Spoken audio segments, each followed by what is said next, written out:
Welcome back to the Charismatic Voice, everyone. I'm here with Justin from Beatbox International, and he had one of the most incredible beatbox breakdowns I have seen online. Specifically, he broke down Wing's performance of Dopamine, and I was shocked by how well spoken and efficient this video was. So he reached out to me. He was like, "Hey, if you want to learn more about these sounds, let's hit me up." Yeah, let's hop on a call. I was like, yes, please. So here we are, and we're gonna explore. I have no idea how this is gonna go. I don't know if I'm gonna post this whole lesson. I don't know if we're gonna just post bits, but we decided we're gonna hit record on a beatboxing lesson for y'all. And we're gonna have some fun. Yeah. Okay, Justin. I call this, like, I've been referring to my noises mostly as mouth farts. Recently. It's a good place to start. Right? It's like they are very farty and not very cool. Unless you think farts are cool, like my 3-year-old. Well, there's a sound called fart bass, and people make use of it. Do you want to? Okay, let's start with fart bass, man. Okay, how do I do a fart bass? This is way too hard. The fart bass is a little bit more on the intermediate side. Let's see if you can get something along the lines. It's similar to the lip bass, the lip trill, but what you're gonna do is you're gonna put your bottom lip under your top teeth, and you're gonna cover your top teeth with your upper lip, and you're just gonna go.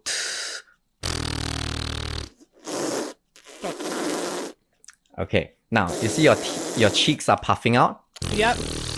You're gonna channel the air through the center of your mouth, as opposed to filling up your mouth. You're just gonna keep your cheeks tight and keep your upper lip relaxed. That is way too tight. Yeah. Try to think of when you do your lip trills. Yeah, but now it's just the upper lip. So use my your bottom one wants to puff out so much.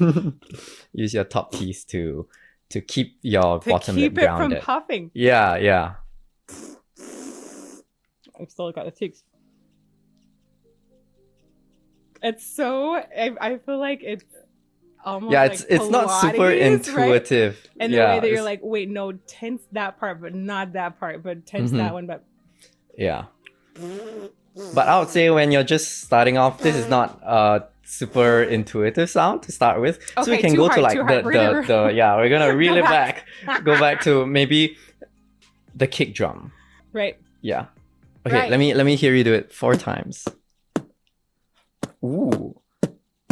Okay, great. I'm hearing good explosiveness.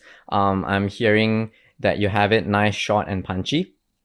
Now, what some beatboxers do to get it sounding from to. Oh, you're adding this.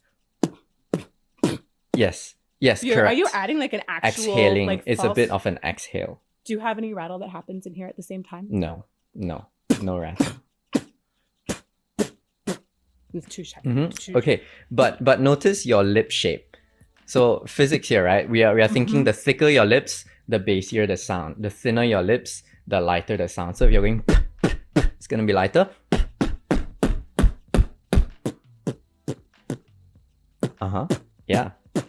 Yeah.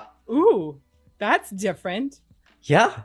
So you can try changing the pitch. I love the way you just applied like physics. This is why I was like, oh my gosh, that's really off. You're applying physics to beatboxing the same way that I play physics and science to voice. This is so cool. Okay. It's so thicker lips. Yes. Good. Do I want it tighter or flabbier? I would suggest you play around, because when you have that is a bit is a muscle, right? Some are tight, some are loose. So you just have to find the right configuration that works. So when you're trying to aim for, let's say, a bassier sound, you're gonna have it tight down the middle, but not too tight so as to bring it to like a. You notice the edges, the front tip edges of my lip. If I have that same position, but it's tight, it's still a higher sound. Yeah. But when I relax it, then slower frequency, right? It's oscillating slower. It's a bit more relaxed. Yes, that first one you did was good. That's kind of weird. I hear two different things you're doing. One is you're doing it with just the air, the chamber in your mouth. Yes. So it sounds a bit softer. The other one that you are doing, the first one that I pointed out was where you're using your lungs as the chamber. So bigger chamber, bigger sound. Smaller chamber, smaller sound. Okay. Let me get my I feel like I got to get the coordination first with the smaller chamber. Mm-hmm.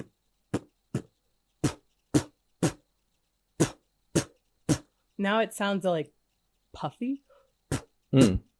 So that makes me want to tighten my lips to hold it back more.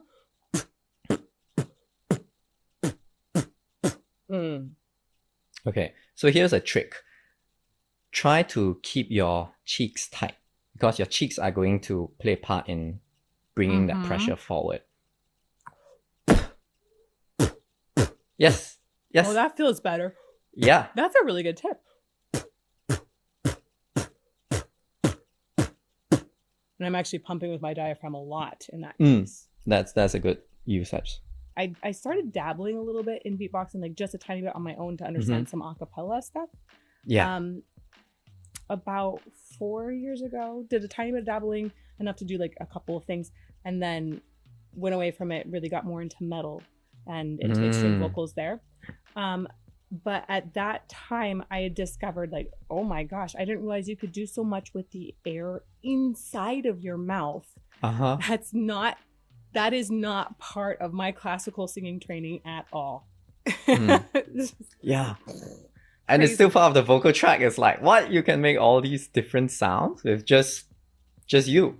Yeah, absolutely insane. I think it's just extraordinary. Fatter lips, lower sound, pump air from diaphragm, and then tighten cheeks. Yes. To help channel air. Final tip I'll give is to prevent your kicks from sounding airy and dry. Like, it's helpful to close your mouth, or rather to just keep your lips closed as you do the. So rather than going, you go. It's a bit better. Yeah. Yeah. Oh yeah, it feels like it's more like the membrane of a timpani, right? Yeah, just a boom, boom, boom.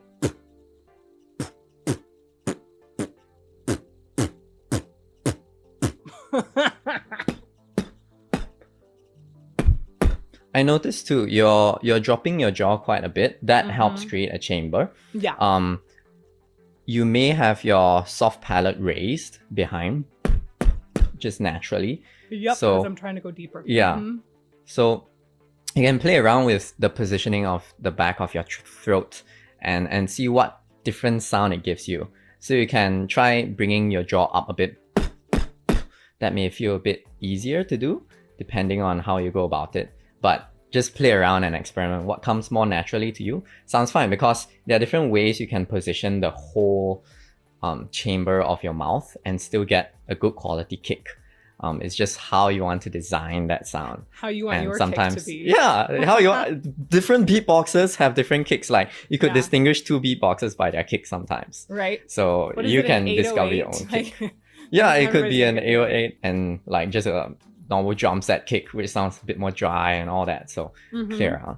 That's so interesting, because one of the main things that I feel really shifted in my everyday singing once I started studying extreme vocals was understanding more about the back of the vocal tract, and specifically like that pharyngeal space and how there's a wall there that can really change. We don't really want that to change too much in classical singing. You kind of want things to stay pretty stable, and like the amount of variation and where that is in extreme vocals that like seeing down the camera has been, is so wild. I never would have thought. So now I'm thinking about that, and I put it into my singing and notice how it affects really genres of singing. It's crazy. So that's so interesting. If I were to like give it some more space back there, I almost get like false. Whoa, yeah, I hear some beatboxers like to do. Ooh. Oh. Yeah, I can do that. Yeah. That's fun. Oh, it adds that weight to it, right? I like so that. if I bet you could do this. Ooh. So just let's try a you can do right, simple. Yeah, let's try a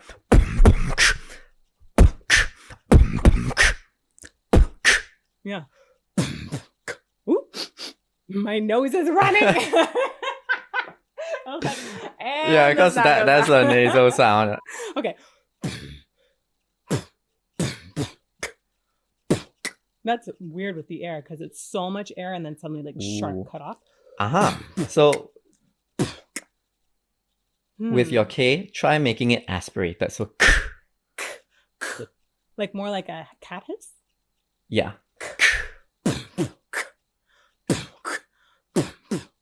That's so Yeah. You got a heavy beat down. Let's okay. go. We like our like that's a fun extra option there. It's like add I just feel like it's a false chord rumble, right? Is that accurate? Yeah, it's like a growl, right? So if you vocalize it, I see trees of green, that kind of That sounds like vocal a written growl. noise to me.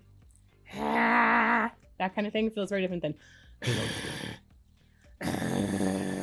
yeah. So would be more throat bass. That's What we call throat bass. perfect. That is false chord for sure. Yes. Right. It's like Yes. your fundamental would be kind of in the tube and throat singing area, right? Yes, correct. So that's what Wing uses. That's what Wing uses.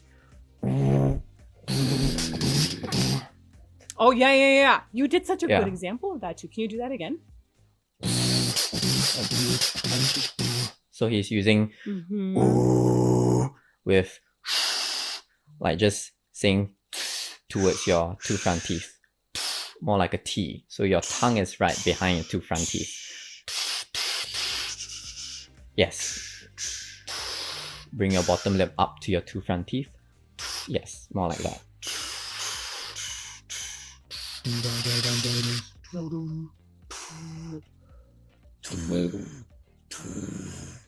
That is hard once you add the false chord element in because then the airflow feels totally different. Yeah, it feels different. Totally different. It's nuts. Is there like any pocket of air that's stored up or is it just So for Wing, you can see that he has like his cheeks puffed up a bit. Mine puffs out a bit too, and that's because the way my tongue is positioned is that it forces the air kind of up towards the cheeks and out. So if I don't let my cheeks puff out,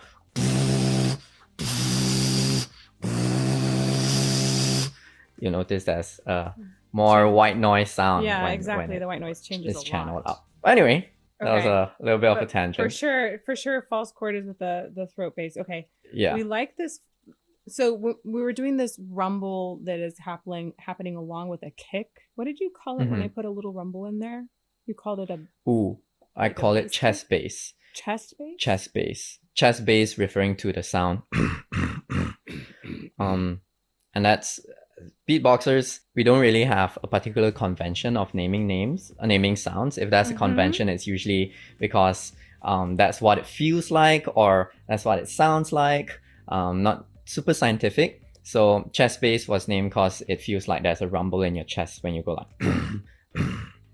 And I relate so much to the naming vagueness because Yeah.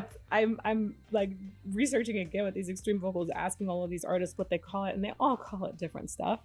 And sometimes yes. they'll have the same name for the same production of sound. Like you can see mechanically they're doing the same thing, or sorry, they'll have a different name for the same mechanics, and it's really complicated. There's it also might feel different to one person than it does to another. Yeah. Right. So Yeah. I totally get that this, like, we're going to use names right now that can be like what's based on some feelings and things, but it might change if you're talking to another person. Correct. Right. Terminology. Yeah. It's being established. Yeah, it's a starting point. But yeah, you were doing the just now, right? And you were doing it aspirated. I remember one thought you had was how do beatboxers manage their breathing when they beatbox, right?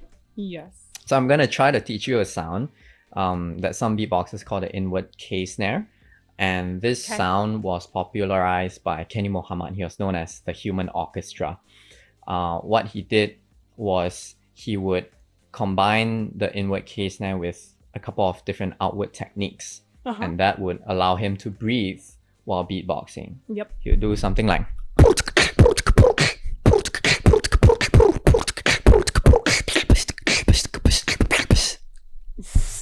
Sorry, I'm like trying to like not show you my face when you started doing that. I was like, don't interrupt him with your face. Sorry.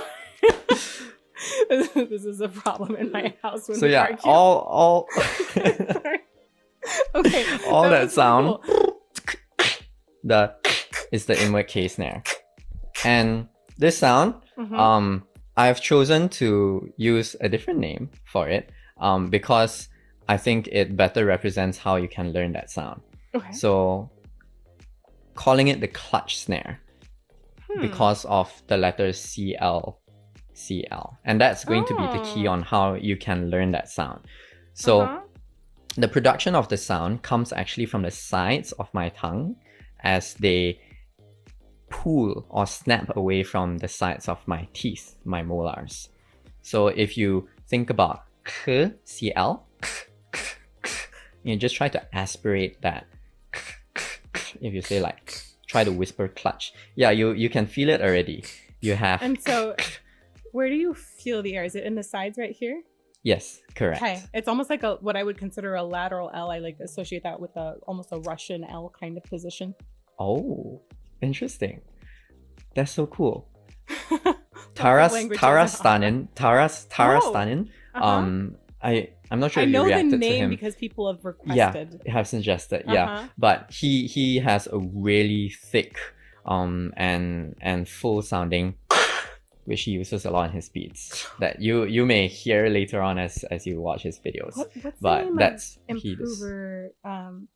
Improver from Russia too. Yeah, we just call him Improver, right? Yeah. Okay. I was Yeah. like, should I call him by a first name? I don't think so. Improver. Okay. Improver, Got it. his stage name. So yeah, why Taras Nanin came to mind was Russian, and you know that. Oh, maybe there's a Yeah. correlation between language and how you learn sounds and how well they sound. Maybe. Yes. I'm sure. But yes, but you are getting the that would be the outward clutch snare. And if you drop your jaw and keep your tongue elevated, you can get a thicker sound. So, CL.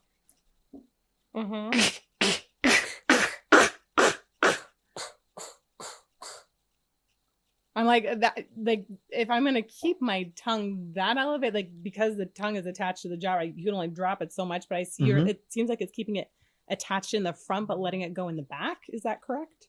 I would think of it more as you try to get the whole tongue touching the roof of your mouth and sealing off your teeth, so that you're forcing the air against the sides of your tongue that are against your molars, which then come down to produce that sound. Is that okay? Sounding better. Yeah. It feels. I Sounds feel better. the air coming this way, which is definitely where we want it. Yeah, that is correct.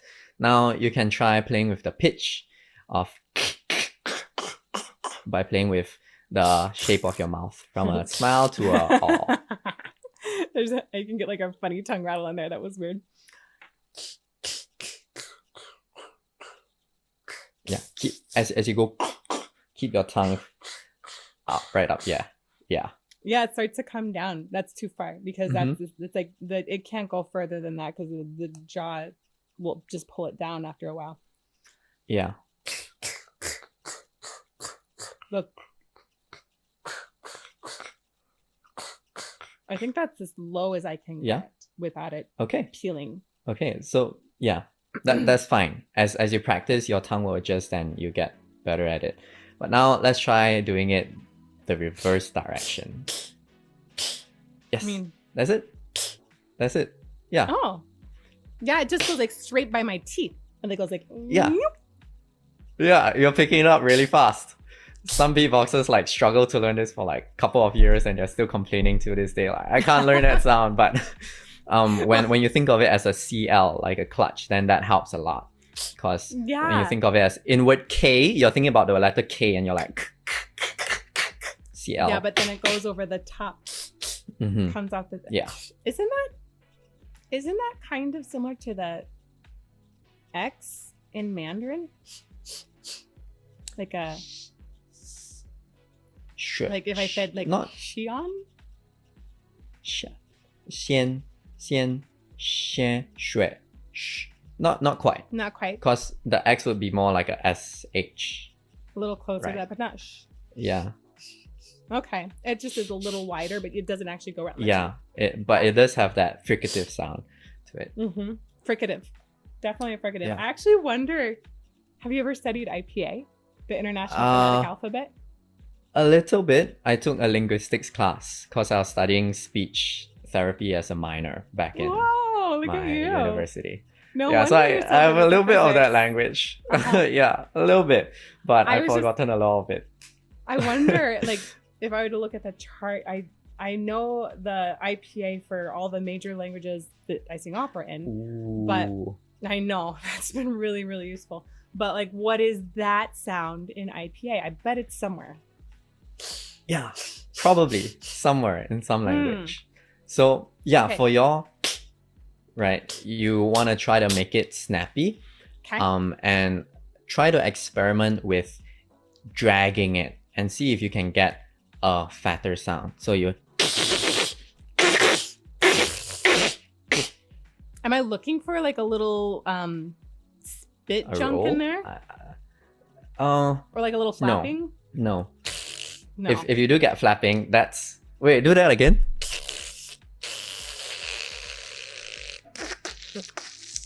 Do you feel your cheek being pulled in a little bit? Yep. Right. I feel it like Oh, I can do just one side. that's probably a beatbox. What a sound that some beatboxers want to learn. But you have close to a cheek roll, so that's because your tongue is close enough to your cheek for it to get sucked in as the air passes. It's Yeah. like here and then right there. Yeah. Mm-hmm. Yeah. So I believe you're doing something like that. Thirsty. But but for the clutch snare, you can even try doing it at one side. Aim at your teeth. Aim to drag it off your teeth. Not your cheeks. Yeah. So this one is helpful if you keep your mouth open when you start. Oh yeah, that was good. That snappiness was good. That is slurpy.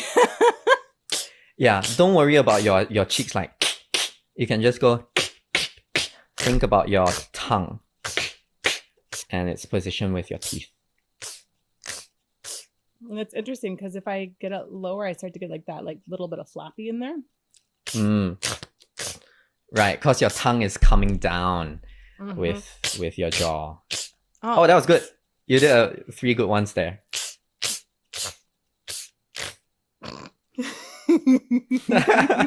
You're actually playing around with quite a bit of the options you have when you're exploring different sounds. Like with the, right, you could... So some beatboxers might use that as a multi-snare.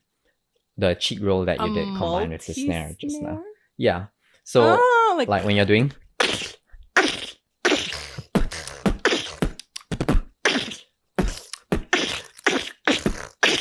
That's just the clutch snare, but I let my cheek oscillate with it. Oh, there we go. That was weird. That sounds like right? some inward lip roll variation. That would be lip here. Yeah.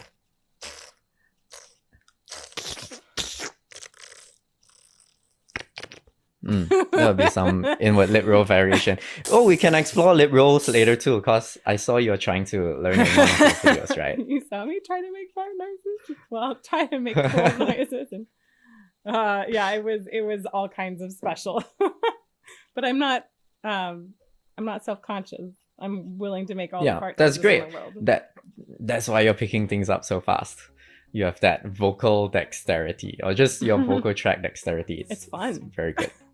Yeah. Right, if you just think about it as like a playground for your mouth. Yeah. Wow. Yeah. And like all Make of the fart like noises. purest childlike sense, right? Yeah. Well, like I guess it kind of like comes in here first. But if I get it Yeah, it has. It kind of comes down. Wait, I can't show that. So down the. It does kind of go to the exterior backside when you inhale it. So that's one way you could think of it.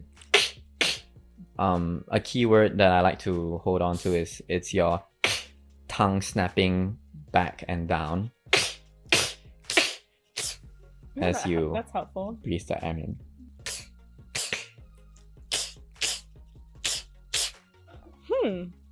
That's a cool sound, and that really does help to get the air in a snappy way. Yeah. Oh, way to put that word in. So yeah. Okay. You did like a higher one and then a lower. Yeah. I gave you a tricky beat there with the. So it's like fast. Yeah. Bup bup.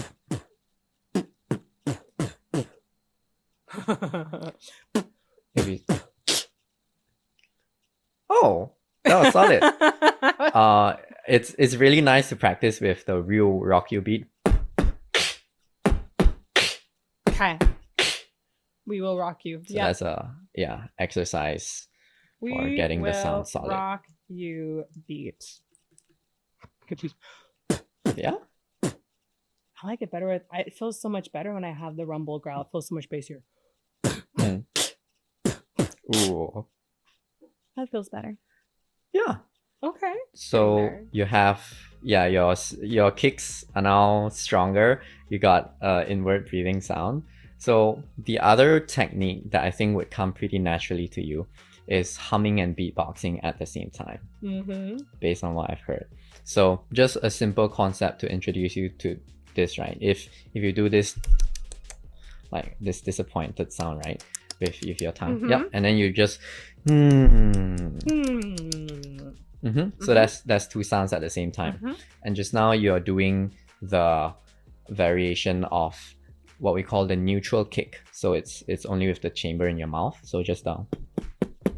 Oh, so that smaller, actually when it's kick. just the chamber in your mouth, do we call it neutral? Yeah, because that's a great technically you're still pushing air out, but it's more neutral relative to having your whole lungs project that air out. Yeah, and it has a lot less reserves. So neutral sounds are a lot of what Wing uses when he's humming and beatboxing at the same time, and that's why sometimes it feels like, what, he's doing so many different sounds, I don't understand what's going on. Yeah, that's because he's layering sounds with neutral sounds and the voice.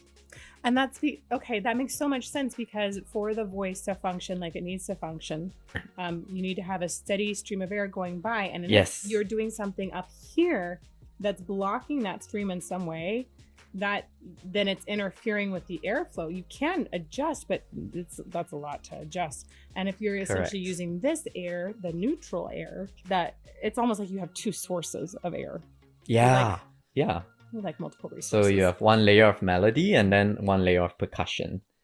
Okay. That you can play with. Yeah. So you can try doing.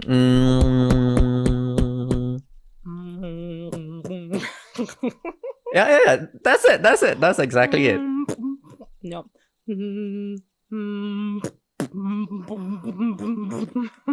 So now the my first try was better. Portion, yeah, your first try was better because I think you weren't thinking so much about it. You're just thinking about, I want to make a small B sound while I'm humming. There we go. Just because I need you to do it a few times.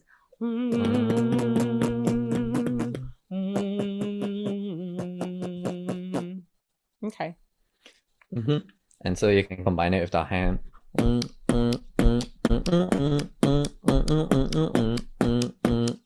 It's just.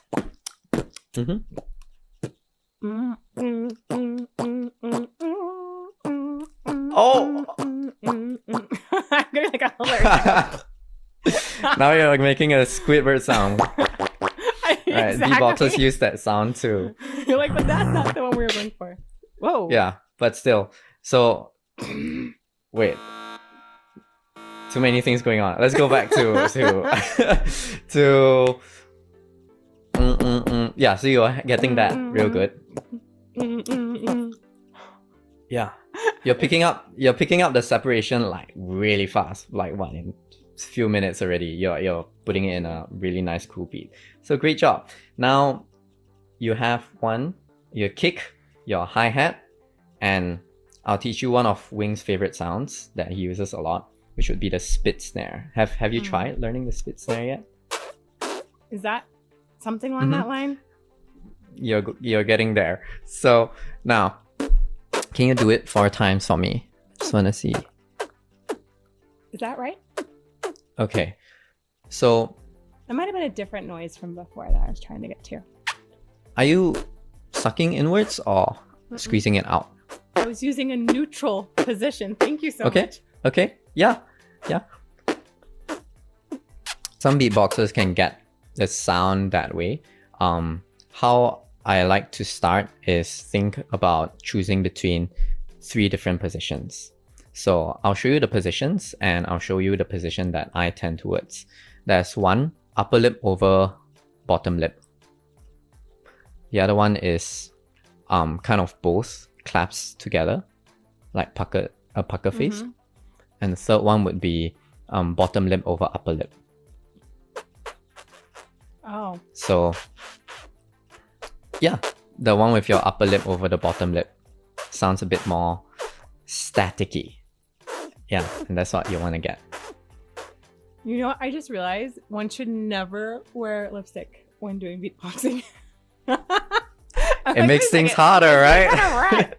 You're like, hey, it's my free moisturizer. Why not? Do people ever have a specific chapstick that they use for beatboxing? I don't know. Question.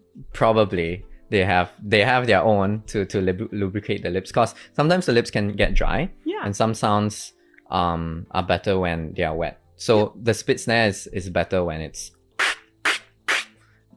wetter compared to when it's like totally dry. Then sometimes it becomes like a bit more. Yeah. Oh my gosh, this is so sparse. funny. This is like when I see some growls or gurgles, and when we're looking down with the camera, you can literally see when people have more spit rattling around. They'll call it a spit rattle sometimes. And when there's more spit there, it rattles better. And it's also better when it's more hydrated, because it gets it has more viscosity versus a little chunkier. So yeah, very similar here. Okay, you did this way. Yeah. So it's for this, each different position requires your cheeks to be slightly different. Like how you produce the sound is a little bit different. So for this one, my cheeks puff up a little bit.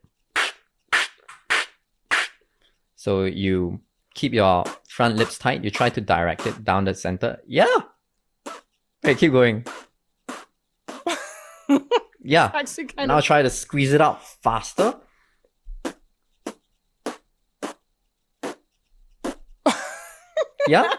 Yeah, you're getting it. That's really good. Okay. I like that you have it nice and crisp and short. What I like to tell people is when you're learning the spit snare, first you go long, so like just to get that friction between your lips as the air comes out. And then you make it shorter and shorter, so it sounds more like a clap snare.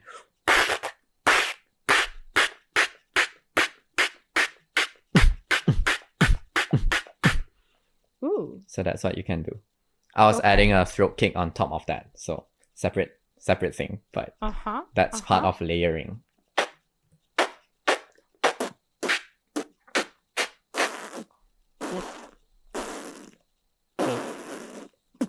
Oh, I'm getting into kickland.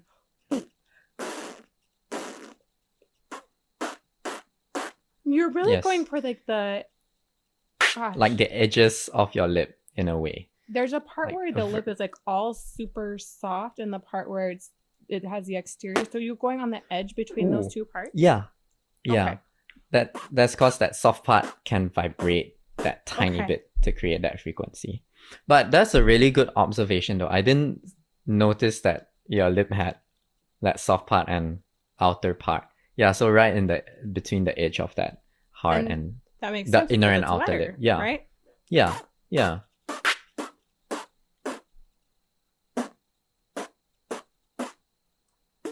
Mm. I like that one better.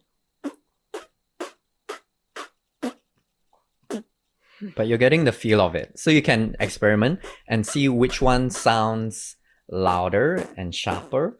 Which sound design is your favorite, basically? Yeah, it feels like a lot of times when I start to try to get louder with it, it messes with the pitch. It starts to really pull it down in pitch. Mm.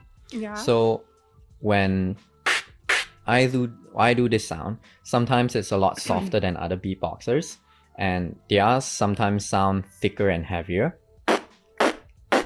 One observation I have is they do use a bit of their outer lip, so I guess it provides that weight. Besides that inner softer part, that's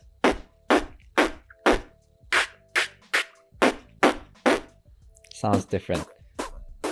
Yeah. Oh, but yours is a really good texture. Okay, so There's I'm this liking this pucker beatboxer. one Yeah. better. It feels like I have. More control? It feels like I have more options actually. Like when I started to try to add to one of the other ones, it felt like they got out of that sound. Whereas this one, I can add to it or adjust little bits of it, and I'm not getting away from the sound. Right. I think that's because when you are trying the other sounds, your lip, the production of your sound involves more parts of your lip. So it was less control, more variables happening. And with this sound, you really want to squeeze it out like a needle thin hole. And when you do that, then you get that consistent sound. But if it's happening all over, then it just goes everywhere. Huh, that's really interesting. That actually helped me also to confine that sound a little bit better. Ooh, confine is a good word for it. Yeah. Thanks. Confine. Confined I'll make sound. that note. Yeah.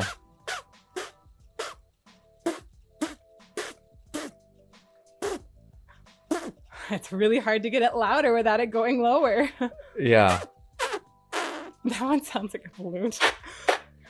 There is a ceiling to how loud it can go though, because there's only this amount of air that can help you create that explosiveness when you're creating the sound. So it's okay if it's not too loud. It's not traditionally a super loud sound either, unless when you're performing on stage, you know, the EQ kind of isolates that particular frequency that cuts like a blade. But other than that, what it sounds like right now sounds really good to me, especially like within your first 10 minutes of trying it. So your next step would probably be learning to combine it with the neutral kick, hi-hat, and now your spit snare. So you have the and the so we haven't tried that yet with combining your spit snare with your hum. So you can try that.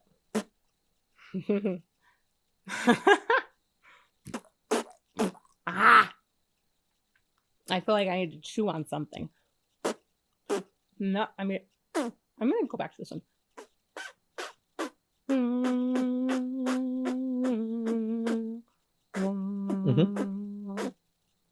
That's interesting. Okay. Yeah.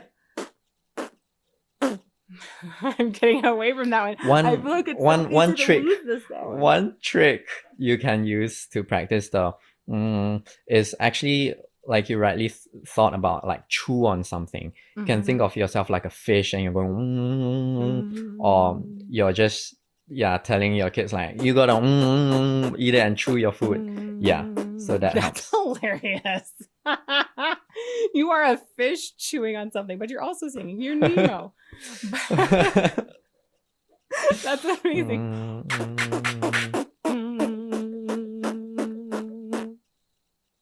Yeah, there you go. Better. Yeah.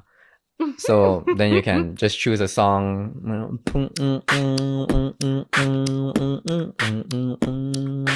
So just a simple kick, hi-hat, snare, hi-hat. Oh, that's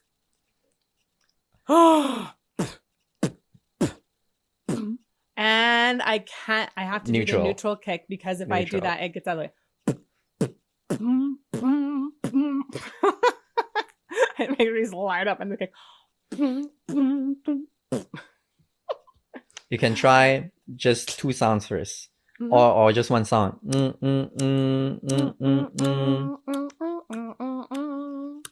Okay. Now I have my hilarious again.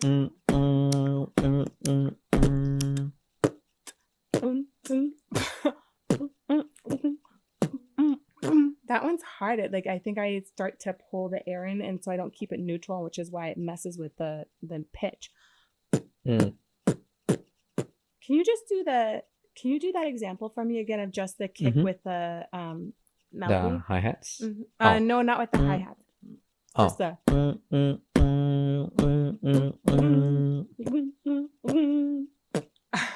It doesn't sound kicky when I do. No, that's a tongue click.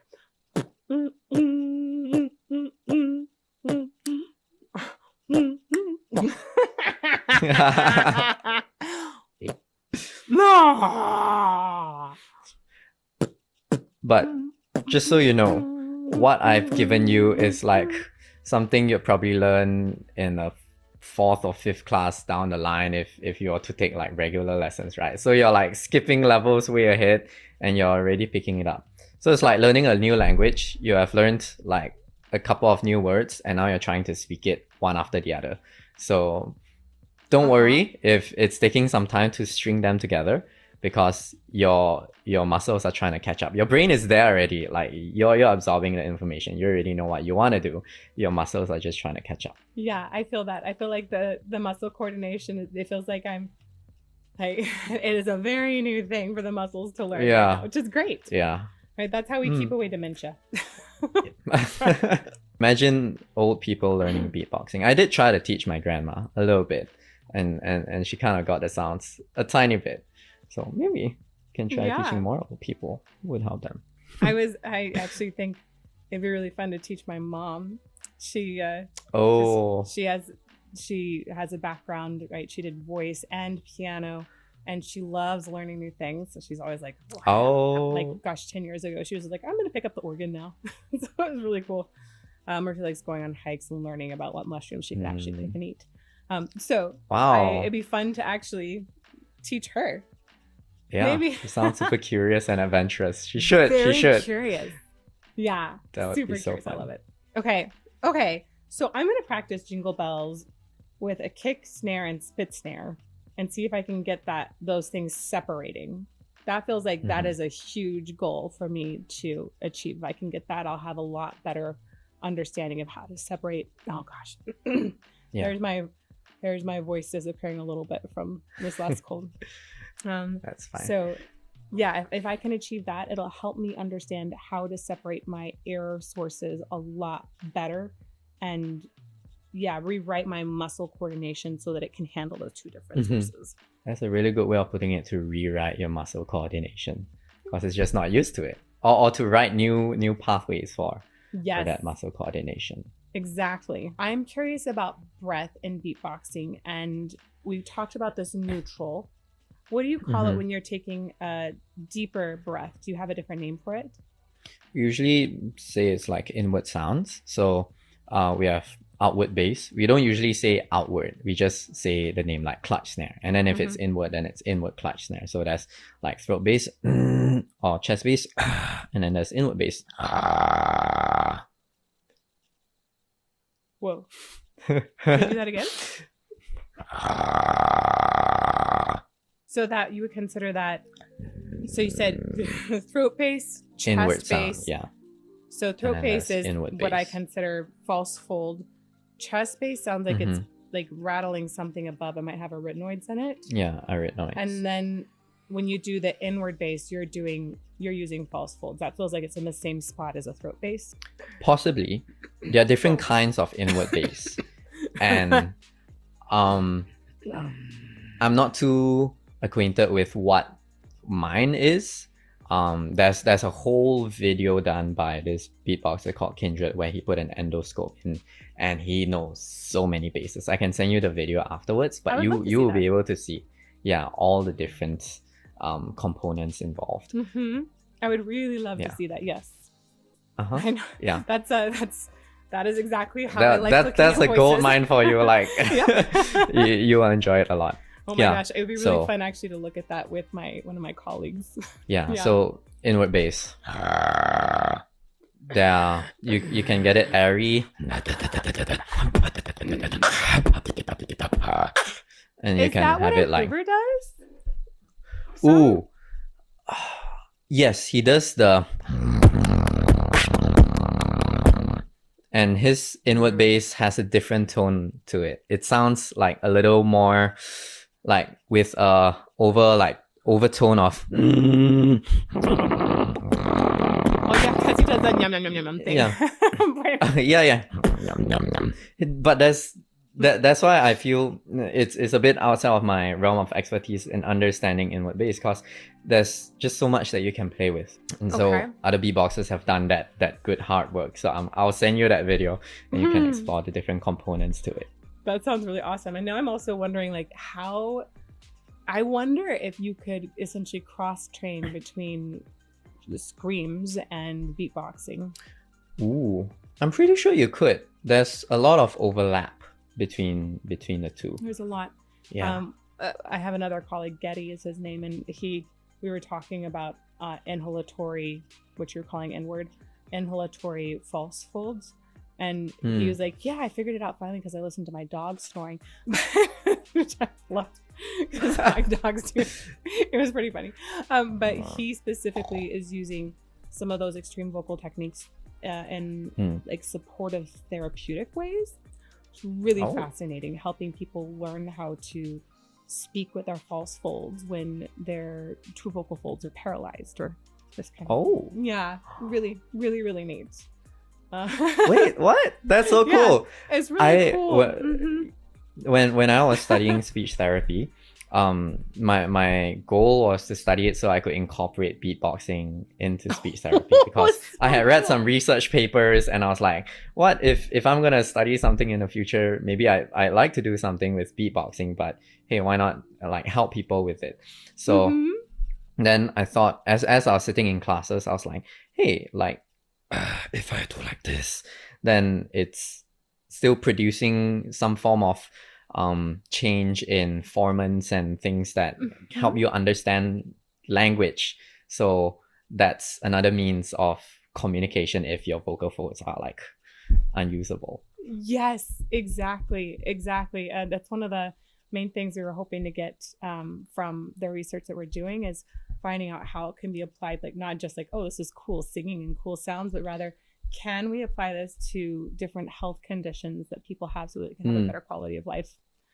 Yeah. Really cool. Yeah. Wow, that's so cool. The inward bass that's inward, that is on your false chords.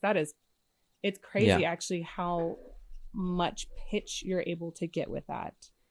You can pitch it individually, like na na na na, and you can add a falsetto over it, or an inward pitch. So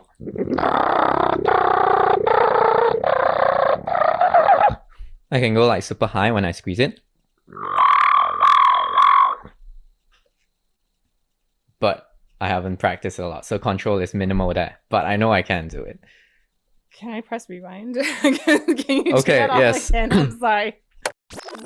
Na na na na.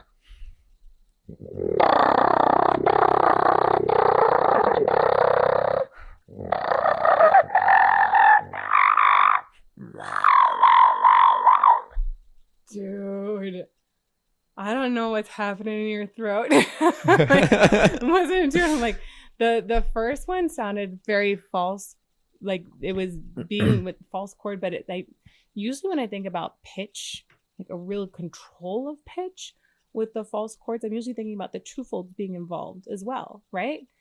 Because that's the most study I think I've ever seen. There's a lot of extensive study actually done on tube and throat singing, And that's really looking at subharmonics and how the Mm-hmm. false vocal folds and the true vocal folds coordinate together. And while it seems like they can do something separately, I don't think we've seen tons of that with really clear, at least not very rangy pitch, not as much pitch control. But what you were doing there, I was like, well, maybe that's just false folds. That might be just false fold control, or maybe there is the true fold underneath it. But then when you got up, I have no idea what the middle one was. The top one almost sounded like you were using your epiglottis to shut off and like pull in some whistle register. Yeah, that's actually how I teach. That's how I go to like a whistle scream. Oh. Yeah. Yeah. If I think about it. Oh. That's very interesting. I can think of a few sounds connected to that. That's tea kettles. Tea kettle screams are usually using that whistle. And I've seen a couple other guys use it so far. Yeah, the super squeaky, like a squeaking door or a whiny puppy. Yeah. I think about the whistle register, and the epiglottis is like, it goes back and it helps shut down some things. I see. So that's why I was like, oh, that top one sounded like you had whistle register essentially happening. Yeah. But the middle one, maybe that's just what like a normal. Yeah, it's just a.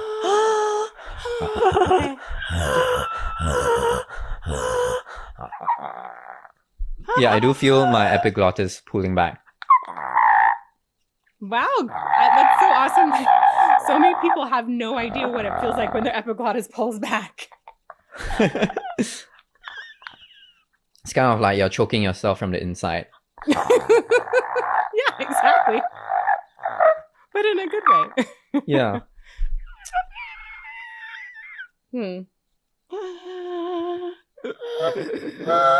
Oh man.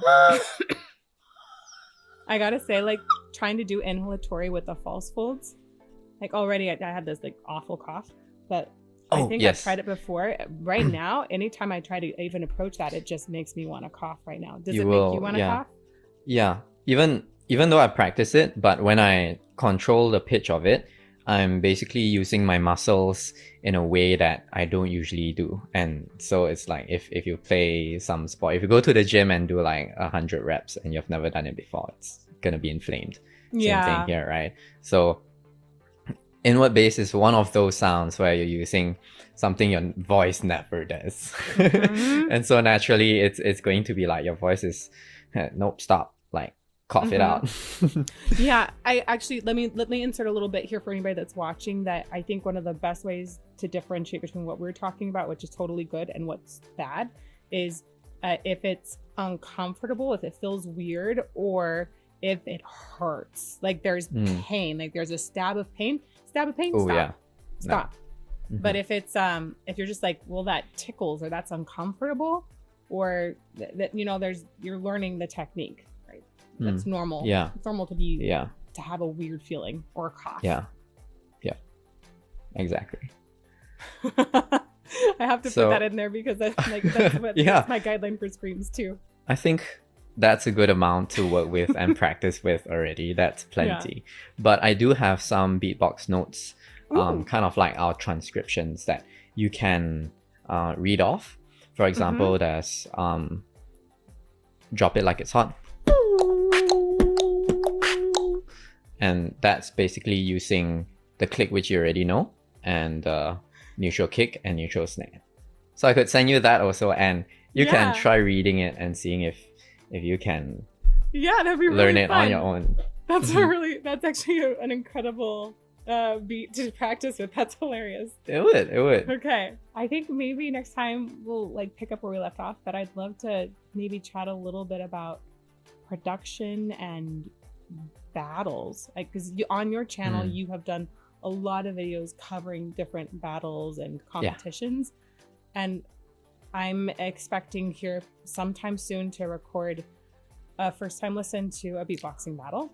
Let's go. Let's do it. You should do it. Part of me wants to do that first one with no input whatsoever, so it's truly just so raw. And but then part of me also is like, well, sometimes I'm real stupid for stuff. So I'll probably do the first one and let it just be Yeah, First, just discovery. No primer. It's like yeah. yeah, discovery. I know that there was one of Wing versus Improver, so it was one of the reasons I was like, going that direction. That's a good one. Is it a good one? It is a really good one. I'll mention this. The 2025 Grand Beatbox Battles are being released as we speak. And in this time period, one of the crazy battles that will baffle you would be between Kaji and Codfish. Kaji from Japan and Codfish from Australia. You might not have watched their videos, but Codfish is a more vocal oriented beatboxer. So you're gonna hear deep tones, singing from him. Kaji is going to be the alien from Japan who's got explosive sounds, crazy techniques that some beatboxers don't even know how to copy. He's like at the forefront of new sound discovery. Ooh. So that would be something that would probably you'd probably be like pausing the video being like, what? How? I don't know. If you ask me, there's one sound he does that you will find out I don't know how he's doing that sound either. It's way beyond what many people know. So that will be an exciting battle. Okay. I like it when I'm totally stumped. So that sounds really fun. And that's also like, yeah, did that happen just a couple months ago? Yes, it happened November.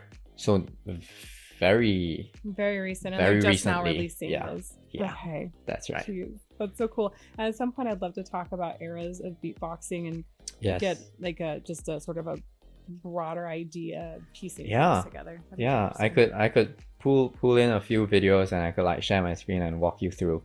So you have like actually the samples of what has happened. That would be really awesome. And I would love at some point if you end up doing more videos like the one you did breaking down Wing stuff. Oh my gosh. I mean, there's so much good stuff like that I've just barely started to dip into. I would love more of those. If you end up putting them out there, just let me know. Yeah, will do. I'm thinking of doing on Shogo. If you've watched him, you probably have had some comments asking for him, but he does. He's famous for this double voice. I have to check if I can do it. 1, 2, 3, 4. So it's like a falsetto to it's a kind of like a yodel, but not back down to your chest voice. It's not. He's essentially breaking from falsetto to head voice. Yeah, something like that. No, he's not using whistle. Or you're not using whistle. That's so interesting. Yeah. Well, you can discover it when your comment section is like, please watch Shogo. Right, there we go. Oh my gosh. Okay, well, Justin, thank you so much for your time. I think it's gonna be wild and fun, and I'll hand it to you and we'll figure out what goes. Bye, guys. Bye, everyone. Thanks.